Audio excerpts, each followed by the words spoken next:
Hey, welcome to episode 2 of FPL Hotline. I'm Matt Tomo, joined as always by Taz, Gash, and C4. What's up, guys? What's up? How's it going? All right, so today we're just going to go over some premium forward options, a couple of defense options, and then we'll take some fan questions at the end, all right?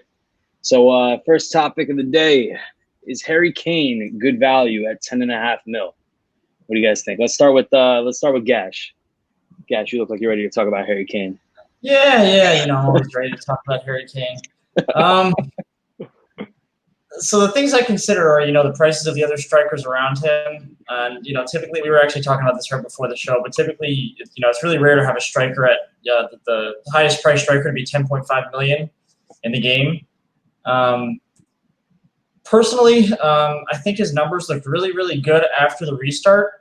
I actually captained him a few times and helped me make up some ground in our mini league. I really like his play style in terms of he's a very much all-around forward and can do a lot of different things really well. My reservations about him are playing in a Mourinho team, so a team that doesn't tend to score a lot of goals and will ask a lot defensively of everyone, including the striker. So I honestly, he was in my kind of initial considerations and made it to the second round, but I kind of, died off on him in order to spend more money on the midfield. So for me, he is one of those players that is, pretty good value at 10.5 million. I mean, he consistently overperforms his expected goals and stuff. But I currently don't have him in my team, but he's definitely, one for me to keep an eye on. Word, yeah. C4, what do you think about that? I mean, first, I just want to take full credit. I still have the group message chat screenshots to show proof that I'm the one who convinced Gash to bring Kane into his team last year. But I was the pussy who didn't captain him, and that didn't end up going well. But I like Gash said, I think this year it's a little different. I remember in years past, it would be, okay, you have to leave room in midfield to bring in a premium striker. Whereas now this year, it's the other way of you leave room up top for a premium midfielder. And just with that low price of 10.5, and you're looking at who else is in that price range, I think personally, Harry Kane's the best option out of at least Vardy and him to start. I want to see what happens with Aguero there. Maybe if he's actually playing the full 90 under Pep, or if Jesus gets a bigger role this year. I think in terms of premium strikers who are all undervalued this year, he's the best option there. Yeah, a lot of people predicting that Jesus is going to be eased into the team a bit more. So, yeah, Taz, what do you think about Harry Kane? Basically, just going off from what he post-restart last season, he was the second in the league in terms of forwards in goals with 7 goals and 15 shots on target. Only Antonio did better than him. So coming off really in form, and Spurs are to start the season with an easier set of fixtures the first 8 game weeks. When you're looking at the fixture difficulty rating, it's hard not to consider him, especially even at a 10.5 million option. Like, it's cheaper, premium forwards cheaper this year, so you can always even downgrade him later on if you don't like him. But I would definitely consider starting him with that Spurs. The way the Spurs finished, not even Spurs, but the way he finished last season, and so it's just a short time turnaround for this season. Yeah, all right, makes sense. Kind of crazy that he's only 10.5. I think last year he was 12.5. Was he 13 before that even? He might have been 13.0, I think, 2 years ago. I think Aguero was the only one that really reached 13s around there. Okay, all right. You guys considering any other premium attacking options? I know there's Aguero, there's Vardy, maybe Werner even. Who are you guys considering as another premium option? What do you think in C4? I mean, I feel like based off of all the templates I've seen from us talking, that everyone has someone in the Werner to Jimenez to Ings price range where he penciled in. So now the conversation's coming on to who do I have on top of that? I think really at the beginning of the season, you only have the 2 options of Kane or Vardy. And if it was completely without fixtures, just those 2 at that price, looking at past seasons, I would go with Vardy. But based on looking at the first couple of fixtures, I think it makes sense to start with Kane. I also think having Kane already at that 10.5 gives you a lot more flexibility going to weeks 4 and 5 when everyone's back up and playing to make more moves in midfield or up top. If all of a sudden you see Aguero's going off, you want to get him at 10.5, you don't need to make that extra transfer with Vardy to get him in. So I think it's worth considering Aguero when he eventually comes in, but I don't see a good argument for having Vardy off the bat. Taz, what do you think about that? Yeah, I kind of agree with C4 in terms of Vardy. I wouldn't risk it having him beginning this season, but definitely somebody I would consider transferring him later on. If he starts scoring consistently, Vardy has scored consistently over the past 3 seasons with 18 plus goals. He did finish off last season a little bit weaker with 4 goals and from 8 shots on target out of like 30 total shots. At least 6 other forwards converted more goals and from less attempted shots than him. You got to consider Leicester City work playing with some injuries. With the return of Madison, we should see increase in quality and quantity of chances Vardy gets. So if he starts putting them away in a couple of games, it's definitely somebody that would transfer in. Gash? Yeah, I'm going to take this time to make a big plug for Sergio Aguero if he is fit and starting most weeks for Pep's team, because his numbers are absolutely insane in terms of his per 90 stats. So just throwing some stuff out here, of any player with more than 1,000 minutes last season, he had the highest expected goals per 90, so the number of goals he'd be expected to score in a 90-minute game, at 0.96. He was almost averaging a goal a game when he's playing, which is just ridiculous, and it's just really a testament to how good of a finisher he is, and how much he gets into those spots and not just gets the expected goal numbers up, but he's always overperforming his expected goals. Of course, the big downsides are his fitness. Is he going to be fit for game week 1, and is he going to remain fit for the season? And of course, like we kind of mentioned already, phasing him out for Jesus, which I think everyone kind of knows it, is that Aguero is clearly a step ahead of Jesus. So we'll see if he can, Jesus can kind of close in the gap this upcoming season. But I think that still means that unless we see something drastic, that Aguero is still the preferred starter, as long as he's ready to start. Yeah, it makes sense. I agree with that. So moving on a little bit here, I know C4, you touched upon this real briefly. There's that $8 to $9.5 million range. That's huge this year. You got players like Martial, Ings, Jimenez, Firmino, Jesus. There's a lot of players in that $8 to $9.5 million range, £1 million range that just are really enticing. So, Taz, you wanna go first? Tell me who you're thinking about in that range right there. Yeah, as previously discussed, I'm not considering Jesus because Aguero's the favorite in that discussion. The only time I'll consider Jesus is if Aguero gets injured again, and Jesus was like a nailed down striker for Man City. But in terms of the other strikers, some of the ones I'm looking at is Werner, Martial, Ings, and Jimenez. Werner, with Chelsea are close to possibly signing Havertz, and already have signed Ziyech, adding to an informed Pulisic from attacking lineup is it's very enticing to get him. He's probably gonna be the main guy starting up front. He's the guy who can play with the wingers really fluidly, and I can see him picking up assists as well as goals.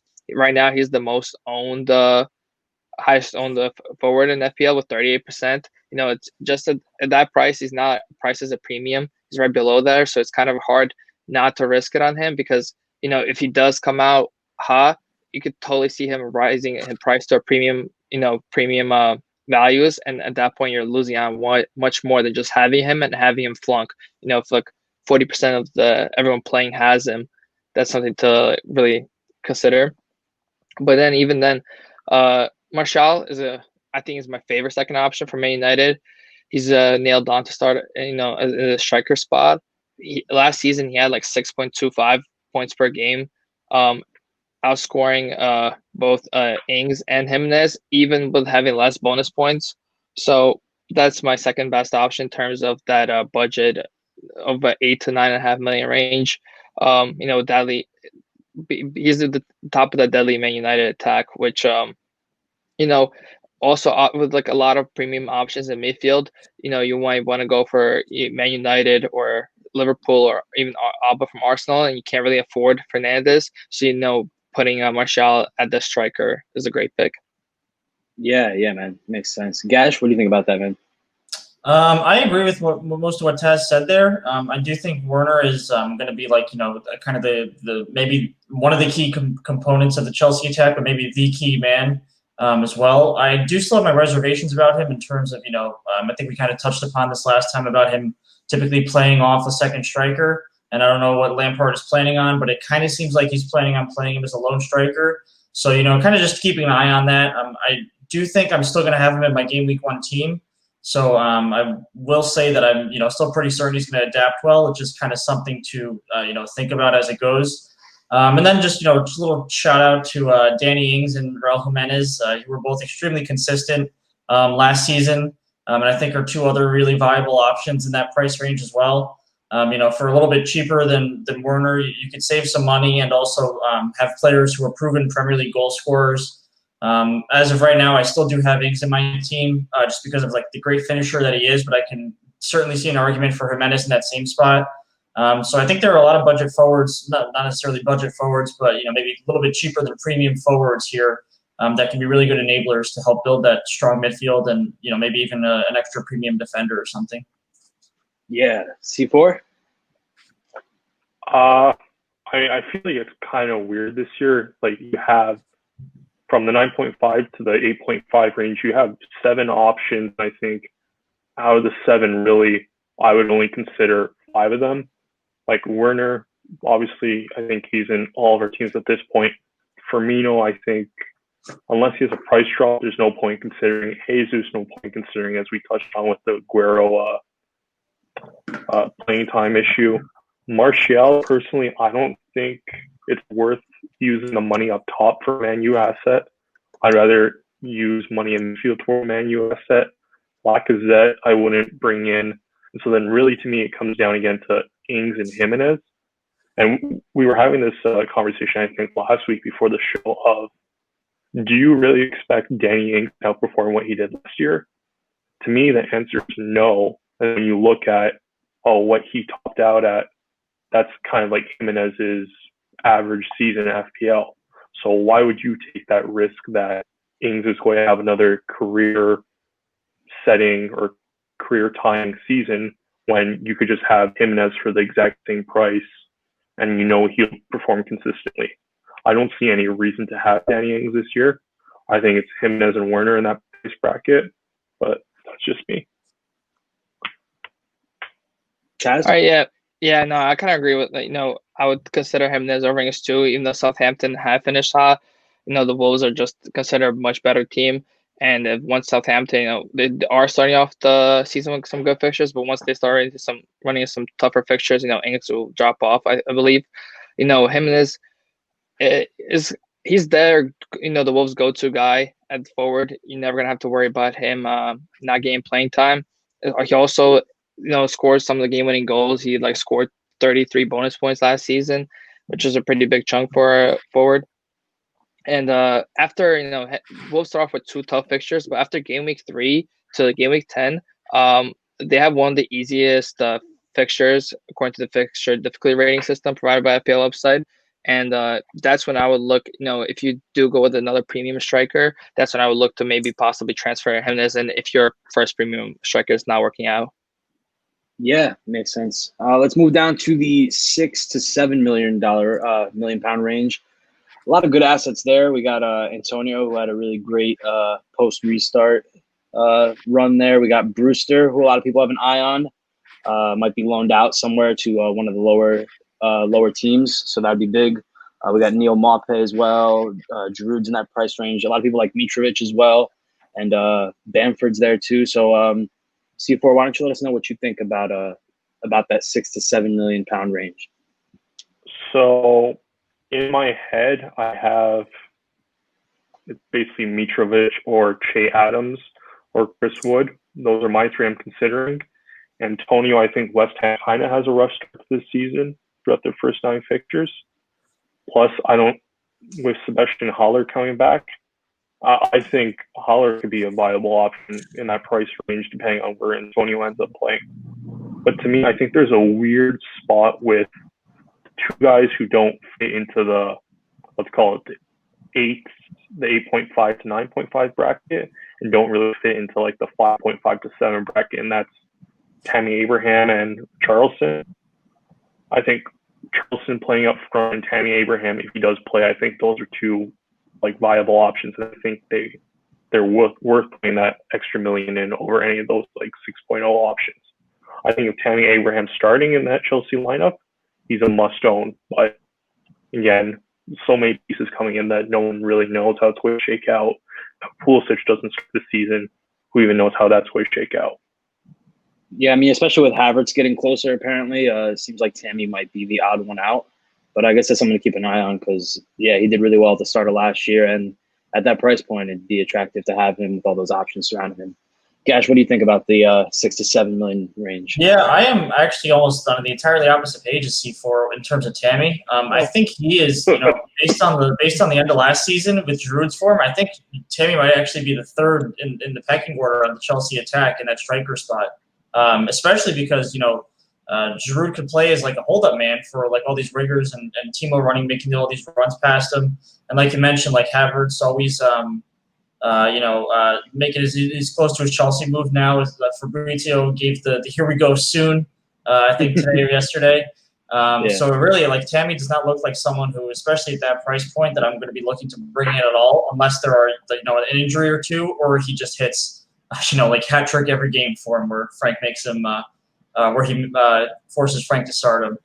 He was close to that. He was close to that at the beginning of last year. He was he did have a couple of games in a row that he was scoring, and now I'm just imagining, if Tammy Abraham, no offense to him, can do that with the Chelsea attack at the start of last season, and now they're bringing in Havertz, and Pulisic is really hitting form, coming back from his injury, Ziyech too. I think that just adds to even more, like what Chelsea can be seen doing forward. The other striker I'd want to mention in this range is definitely Mitrovic. I think he's a really strong option. He has Premier League experience from a few years back.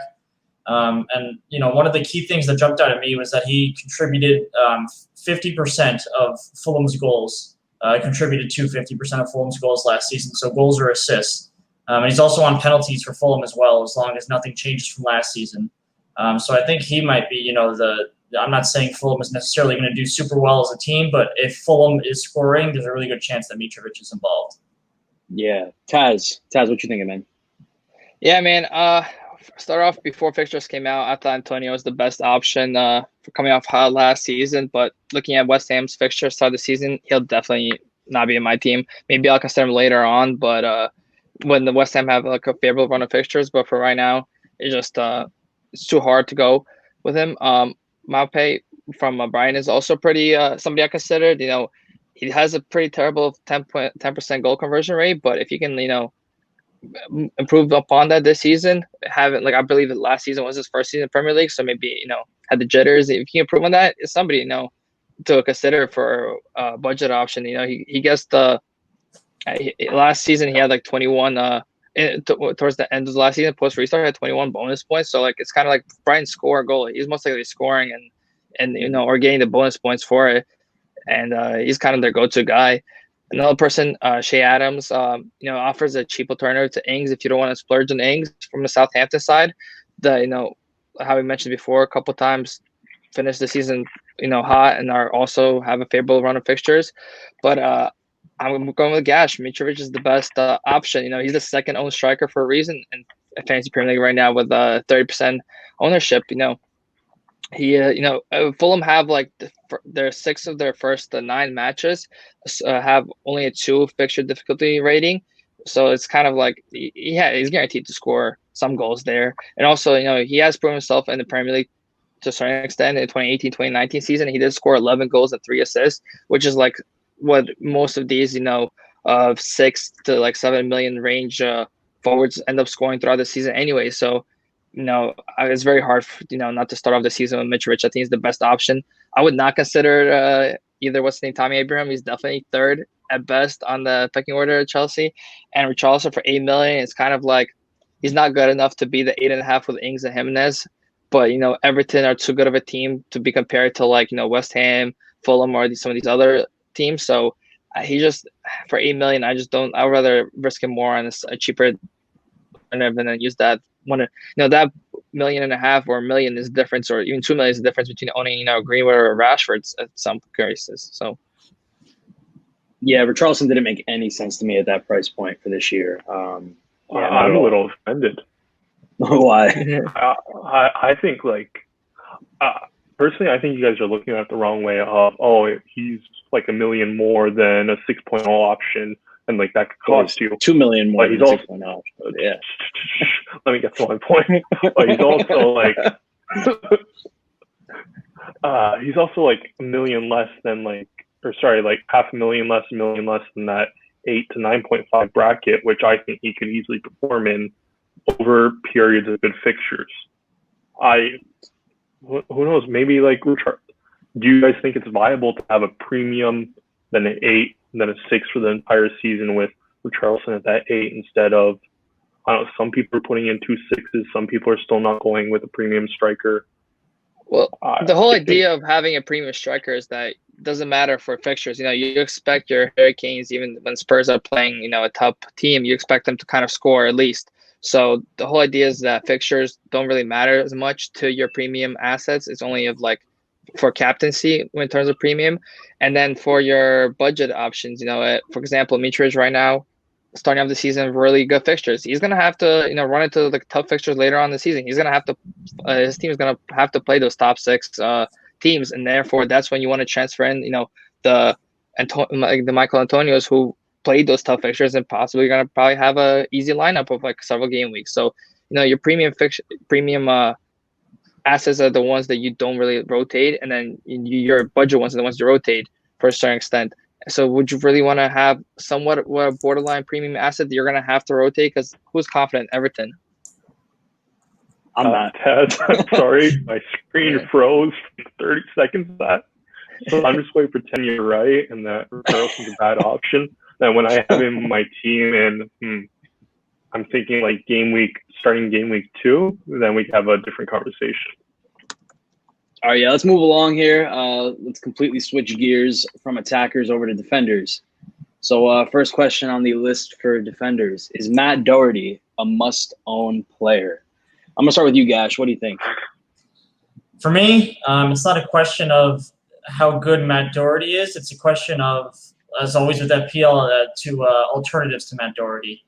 And I think there are a lot of cheaper alternatives that may not score as many points as he will, but will, make up a good chunk of them and are worth saving the extra money on. I don't think he's must own. I think he's definitely the maybe he's a top 3 premium defender. It's probably him, Trent, and Robbo as the 3 that people have the most, with maybe Virgil van Dijk, fighting him for that 3rd spot just because he's in the really solid Liverpool defense as well. I personally am not. I relied on him for chunks last season, and rightly so. He's in a really good Wolves defense. Whenever Bali is playing, you can see their numbers go much lower in terms of expected goals conceded and stuff. But I wouldn't call him a must-own. But if I am picking another premium defender, I'd rather have him than a second Liverpool defender just to diversify it a little bit. And he's the first name on there. So. Yeah. Taz, what you thinking? Yeah, man. I mean, he finished the season with 4 goals, 8 assists, 12 clean sheets. He was only outscored by the 3 Liverpool defenders. So he's definitely up there for a premium. And, at a, what is he, 6.5 million? No, 6 flat. Yeah. 6 flat. That's like, that comes into where like, you would consider him. Just like Jimenez, the game week 3 of 10 fixtures, that's when he probably rack up like most of his clean sheets and possibly even attacking returns. That's how I consider him. But the question is, at the end of the day, is everyone's gonna have Trent. Trent's like over 50% owned. Are you gonna have Trent and Doherty? That means you're gonna have to sacrifice in midfield and the forward spot. So do I see those return points? I would probably just go with 4.5 a defender myself, and then just use that money to boost up my midfield. Yeah. C4, what do you think? So to answer the question of is Matt Doherty a must-own player, I think the answer is no, based on like the popular template is Liverpool defender, Trent, and then 2 4.5s and 2 4.0s. And I think if you had to consider someone 6.0 range, if you were like dead set on it, personally, he would be my pick. I would go with Laporte, considering, he's healthy to start the season. And if you look at post restart, his expected points per start was about a point higher than Doherty's. And I think in a situation where he's the only nailed on City defender, I think he's a much more attractive option at 6.0. I think he's much more attractive, but he doesn't bring the same attacking returns that Doherty brings. Post restart, he had a higher expected goals than Doherty, and I believe he had a higher expected assists. You think that's something that can continue though? Because Doherty's shown us time and time again that he can get forward and make plays up front. Has Laporte shown that same consistency in attacking returns? I don't think so. I think if you're going to get somebody at the 6.0 range, it's got to be Doherty. When he came in last year, he was hauling huge amounts, wasn't he? So just for context, post restart per start, Laporte was averaging 0.13 expected goals. Doherty was 0.5. And then if you're looking at expected points per game, Doherty was at 4.71, whereas Laporte was at 6.21. Only situation where Doherty outscores Laporte is expected assists at 0.11 compared to 0.03. I think that just comes down to one of them being a wing back and not a center back. Yeah, I think the biggest thing about Laporte, I was considering him as well, but I am thinking about bringing him in after the first 8 or 9 game weeks. City have one of the toughest schedules in the league for the first, I forget what it's 2, but it's 8, 9, or 10 game weeks or something like that. And then their schedule lightens up a lot, whereas Wolves have a much easier time at the start of the season. Plus, I'm not joking when I say that, when you watch these Wolves games, Doherty is, sometimes just hanging up there as a striker. So he actually, his 4 goals, I just took a quick look, were actually just he actually underperformed his expected goals this past season. He was expected to have 6 or 7, so he's getting plenty of chances. And I have to say that the fixtures are making me lean towards Doherty right now. Yeah, so slightly below that 6.0 range, we got the 5 to 5.5 million range. So you got Tierney there from Arsenal. You got Aaron Wan-Bissaka, a couple other players in that range. Taz, you looking at anybody there? See, the thing is with defenders in that 5 to 5.5 million range is that they're not guaranteed as many attacking returns as your premium options. Those defenders get a few attacking returns throughout the season. They just mostly rack up their points to defensive returns. And for me, this is based on the form of the team and their line of fixtures. But there's nobody that enticing for me to start off. With the 5 and there's no defender in that region where I would want to start off the season with them. I believe that there's a bunch of great 4.5 million options that you can even rotate some of them throughout the course of the season to guarantee you home fixtures. There's even throughout the full season to guarantee you home fixtures. But some of the ones that I would consider if their team is running into a couple good fixtures is Aaron Wan-Bissaka, Serge Aurier, Tierney, and Egan. Towards the end of last season, they post restart, they all besides Tierney, had above 4.4 points per game, which is pretty good for returning from those kind of that range. But besides that, nobody really I would consider. Yeah, C4, you looking at anybody there? So would I consider any 5 to 5.5 million defenders as a safe, consistent pick, like Aaron Wan-Bissaka? No. The only 5.5 defender that I've considered at all is Cancelo on Man City at 5.5. And that's purely based on if you look at how far he underperformed his advanced statistics last year. He was at an expected points of 6.22 per start. His expected assist was much higher than Doherty's at 0.37. And then his expected goals was at 0.12, which also outpaces Doherty's. I think just the big question there is taking the risk of, okay, it's his second season at Man City now. Is Pep prepared to give him that slot at wing back for City? So I guess to answer the question, the only way I'm considering a 5.5 defender is if it's on a gamble like that for someone who I believe can be one of the top scoring defenders in FPL. Yeah, I think it's just it's hard to look at City players and in terms of expected points per start because the trouble is you don't really know when they're going to start or be subbed on or anything. To go back to the main question, I would think, try not to show any bias here. But if I were to consider any in this price range, I might honestly be Luke Shaw or Aaron Wan-Bissaka. Luke Shaw kind of edges it for me a little bit. He looked really good post restart. Attacking runs, and he's combining really well with Rashford now. But his inconsistency with injury really, kind of makes me not want to add him into my team, and that's where I'd kind of lean toward Wan-Bissaka. Because I do think United are a relatively, solid defensive team now. And they have, Wan-Bissaka, Shaw, Maguire, Lindelof are really, really starting to play together a lot, and one of the biggest things about defending is the knowledge of where your teammates are going to be and, the consistency of playing together. And Wan-Bissaka and Shaw both do really well with bonus points because of the tackles they put in and all the other little ticks they get there. So I'd kind of look at those two, but they're still not high enough to be in my team as of now. All right. Any final thoughts on that 5.5 million range? You guys looking at William Saliba at all?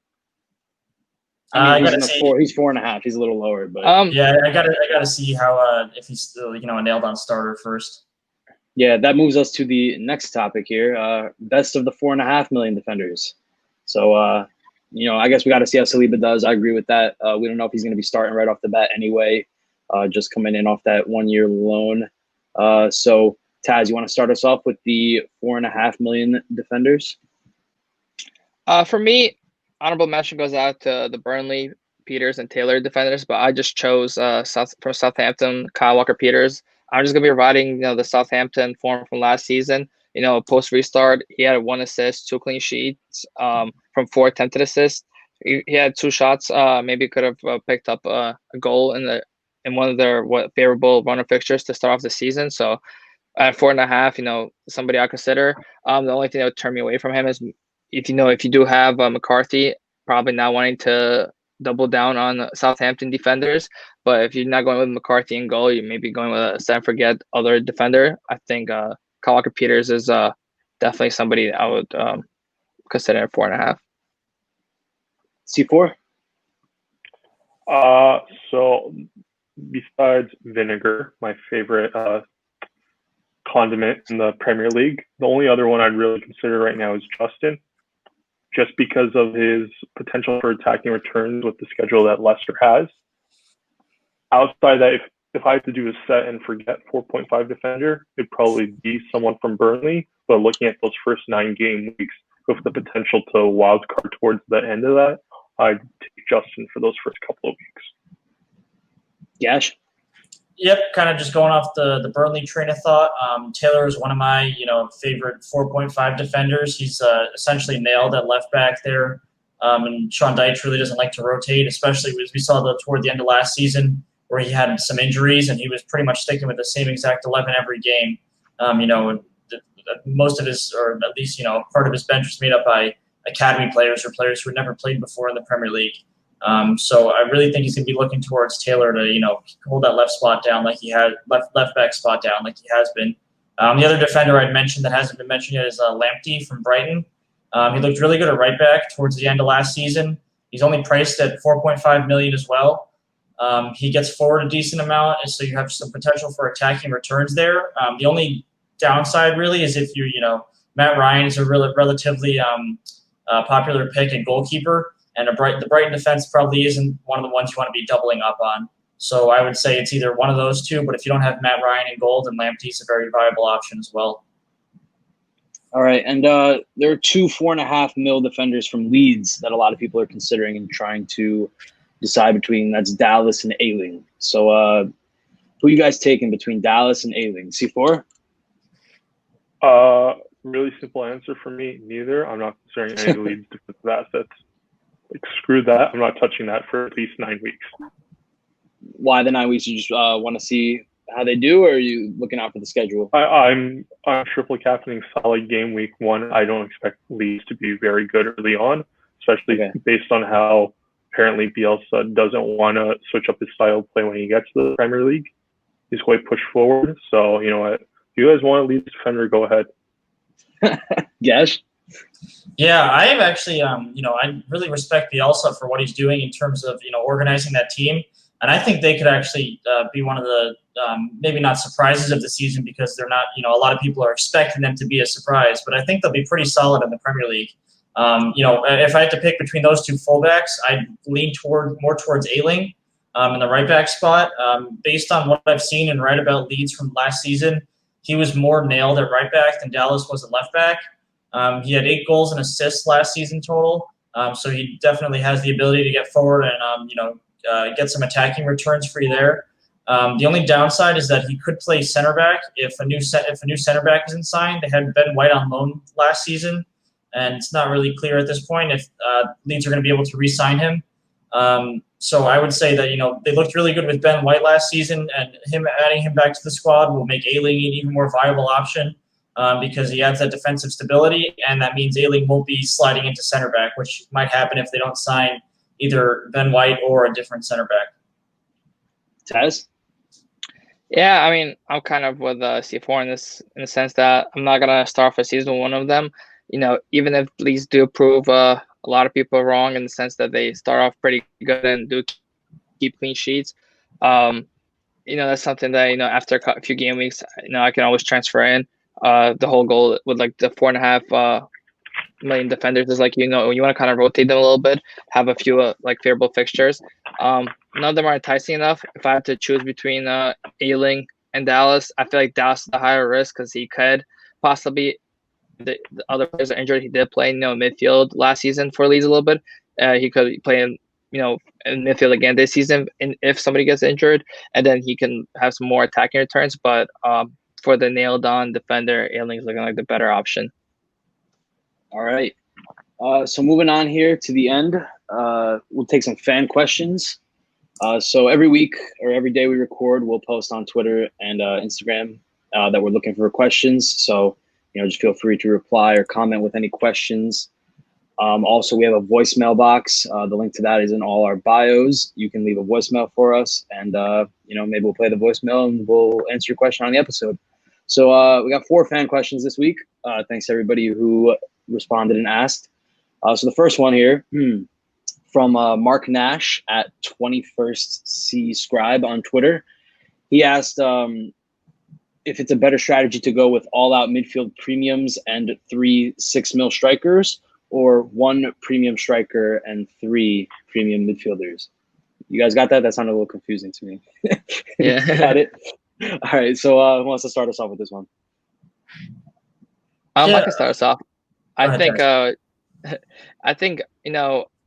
are a lot of great premium midfield options, and it's very enticing just to go out all midfield. But having 3, just the 6 million forwards, it's gonna be tough later on. Let's say 4 game weeks in, and you have Jimenez going off, or even Ings, and you wanna get one of those players. It's gonna be very hard to transfer out. You're gonna have to have at least 2 transfers to upgrade, a Chris Wood, a Michael Antonio to somebody like a Timo Werner or something like that. I believe I feel like you have to have at least 1 premium striker, just so it makes it easier to transfer players and restructure your team later on, because everyone knows the players you select in your first game week 1 team, whether a lot of them are going to make it past game week 4. A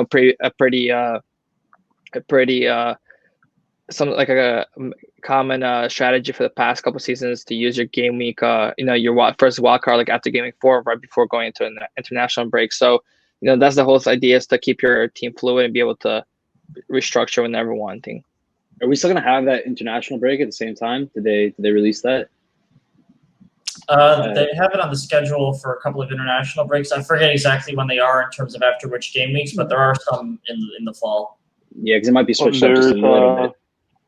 Isn't there an international game week the first weekend of September? That's where Spain's playing Ukraine September 3rd. Well, but that's before the season starts. That's before, yeah. I'm crazy. Yeah, but well, it's definitely before the season starts. Yeah, I think the international break they scheduled this year, right before the season starts. May, June, July, August. Ukraine plays Spain September 6th. So there's an international game week before, it looks like. Okay. That's right before the Premier League starts. So yeah, that could be a little matter. I mean, that could be dicey for any people called up. Well, yeah, but then it's still before the season starts, so you can just make some moves, without any regard to free transfers or anything. That's true. Here's my other question, because these are Nation League matches for qualifying for 2022. Does someone not from Europe have to, if they go play in a South American qualifier, do they have to quarantine when they get back? Ooh. No. Or do you know that, or you're just hoping? Based on what they've been doing in Europe with players moving around, they just test them multiple times, and it's been okay. So I don't see why. I don't see why it'd be different if each country is setting their own laws. I don't see why they would make an exception for someone from Europe, or a different European country with a high infection rate versus a South American country with a high infection rate. Yeah, I don't know. I know I was reading today, Gabriel transferring to Arsenal. I know they gave him special permission to have his medical done before the quarantine, but they are expecting him to do a 2-week quarantine now that he's moved from France over to England. So yeah, I don't know. A lot of things to still be figured out. So let's just move it along though. Figure it out for sure before the next episode. Anybody else have an opinion on this question here, or should we move on to the next one? Agreed with Taz. All right, let's move it on to the second fan question of the week. This one also comes from Twitter, from Buna at FPL Buna. Hope I'm saying that right. They asked Vardy or Kane. Well, they asked a few questions here. So Vardy or Kane, Armstrong or ASM, and is it stupid to start the season without a Chelsea asset? So let's break that down one by one. Vardy or Kane? Tell me real quick, Taz. Start of the season, Kane. Gash. I go with Kane as well. C4. Kane. I'll take Vardy. I'll be the odd one out. It's always a Vardy party with me. Armstrong or ASM? Taz. I gotta go with Armstrong. Newcastle have tough fixtures. Yep, definitely Armstrong as well. C4? Based on his tweet today, ASM. What do you tweet? Someone asked, pundit asked him if he should be in his FPL team, and ASM said, yeah, I should be in your FPL team. Despite that, I'm still going to go Armstrong for that He one. was like, no. And is it stupid to start the season without a Chelsea asset? Taz? Yes, they have a pretty good set of fixtures start the season. Pretty dumb. Gash? There are no stupid moves in FPL until after you see the results, but this is it's probably as stupid as you can get without knowing what's going to happen. C4? My answer would be no, only if you have space saved to be able to bring any of them in after game week 1.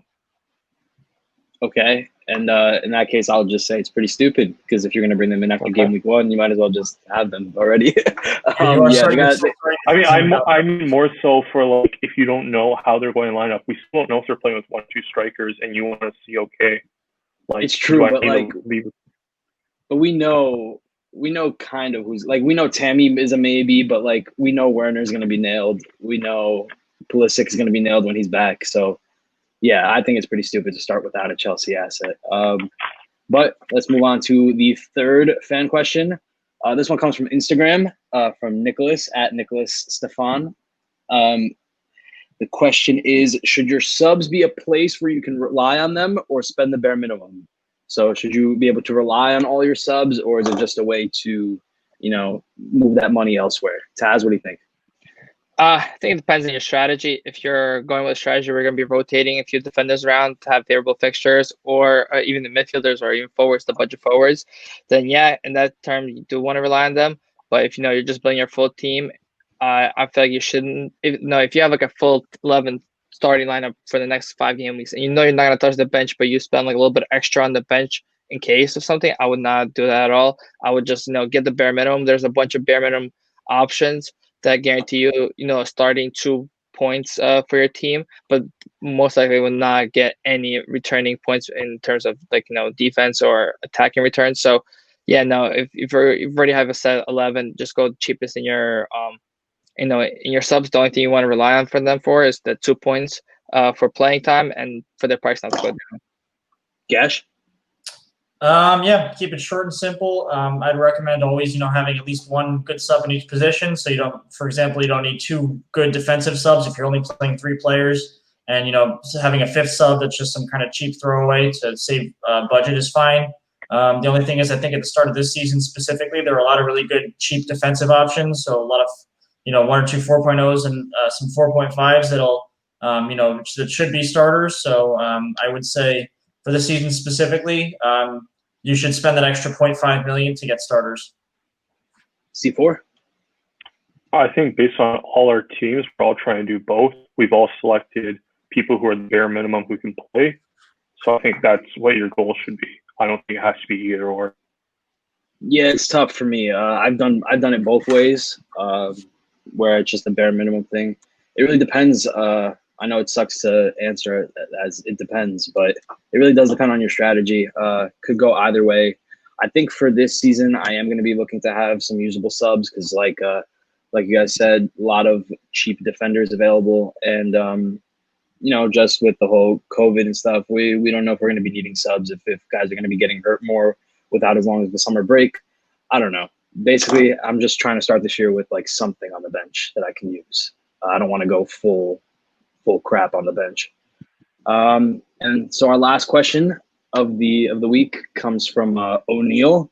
This one actually came via voicemail, so shout out to O'Neill for being the first one to call the FPL hotline.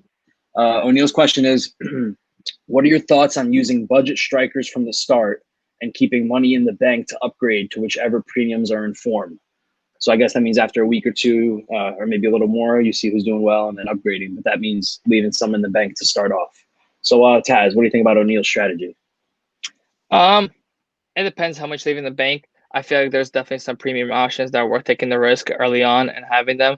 And also, we kind of got like blessed this season having a lot of the expensive premium options be in midfield. So a lot of them you can transfer in within one, transfer. That's kind of like, it makes it a lot easier. And then like all the forwards are around the same price, also the premium ones.